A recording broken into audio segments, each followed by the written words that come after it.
ভারত এমন চেপে বসছে আমাদের উপরে, ভারত আপনি কল্পনাও করতে পারবেন না। কিন্তু তারা আমাদের ছেলেদের, আমাদের মেয়েদের খারাপ বানানোর চেষ্টা করতেছে, তারা যেন তাদের মতো হই। আমরা যেমন চাই হিন্দুরা মুসলমান হোক, খ্রিস্টান মুসলমান হোক, ইহুদি মুসলমান হোক, কিন্তু হিন্দুরাও চায় মুসলমান জানি হিন্দু হয়। জোরে কোন ঠিক কিনা? আপনি তো বুঝেন না। যারাই থাকেন, আমি শুরুতে বলছি আপনার অন্তর থেকে সব শেষ করে দেন। আমি একটা গল্প বলবে, বুঝবেন যে শিক্ষার কারিকুলামরা কি করছে, শিক্ষার কারিকুলাম কি অবস্থা। এখন কারিকুলামের অবস্থা ছিল, এখন একটু মানসম্মত হয়েছে, বলেন আলহামদুলিল্লাহ। তো এখন একজন মন্ত্রী ছাত্র পাঠাইছে ভিজিট করার জন্য। এখন ভিজিট করার জন্য যখন ছাত্র পাঠাইছে, তখন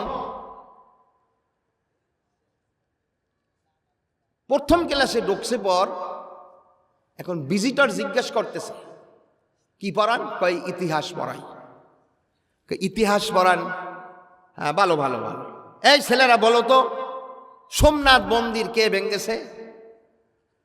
এখন ছাত্ররা বলে, না স্যার, আমরা সোমনাথ মন্দির ভাঙ্গি নাই। ইতিহাসের মধ্যে আছে কিন্তু সোমনাথ মন্দির ভাঙছে কিনা? না স্যার, আমরা সোমনাথ মন্দির ভাঙ্গি নাই। এখন ভিজিটর তো, পরিদর্শক তো অবাক যে কি অবস্থা, কিছুই পারে না। এখন স্যারেরে কয়, স্যার এটা একটা হইল, একটা প্রশ্ন ধরলাম কিছুই পারল না। ভিজিটর কয়, স্যার আসলেও বাংলে তো আমি জানতাম, বাংলে আমি জানতাম।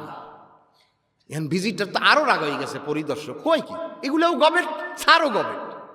পরে এই রাগ হইয়া ওই ক্লাসরুম থেকে লাইব্রেরিতে গেছে। লাইব্রেরিতে যাইয়া বলতেছে হেডমাস্টারের, স্যার আমি একটা ক্লাসে গেলাম, তারা অষ্টম শ্রেণীতে পড়ে, ইতিহাস পড়াচ্ছে, তারা পারে না সোমনাথ মন্দির কে ভেঙেছে এটা পারে না। হেডমাস্টার কয়, হ্যাঁ এটা যদি ভাঙতো আমার কাছে তো খবর আইতো। হেডমাস্টার বলতেছে, এখন হেডমাস্টার, এখন যিনি একটা ভবন দেবে, পাশ হবে, এই মন্ত্রীর কাছে ভিজিটর গেছে যে স্যার আপনার স্কুলের ছাত্ররা কিছুই পারে না, আমি আর কোনো ক্লাসে যাই নাই, রাগ করছি, কারণ আমি একটা প্রশ্ন করছি যে সোমনাথ মন্দির ভাঙছে কে? সোমনাথ মন্দির কে ভাঙছে, এটা যদি ভাঙতো, স্কুলে যদি ওই রকম যদি কেউ ভাঙতো, তাহলে তো আমার কাছে হেডমাস্টার খবর দিত। মন্ত্রীও পারে না। এন ভিজিটর কয়, কোন? ছাত্রও গবেট, শিক্ষকও গবেট, মন্ত্রীও গবেট। এরকম পরিস্থিতি একটা তৈরি হয়েছে। এরপরে তৈরি হয়েছিল, আল্লাহ বাঁচাইছে আমাদের। এরপরে এই ভিজিটর বলতেছে যে স্যার এইভাবে তো হয় না, আসলে তো সোমনাথ মন্দির ভাঙছে গজনবী সুলতান মাহমুদ।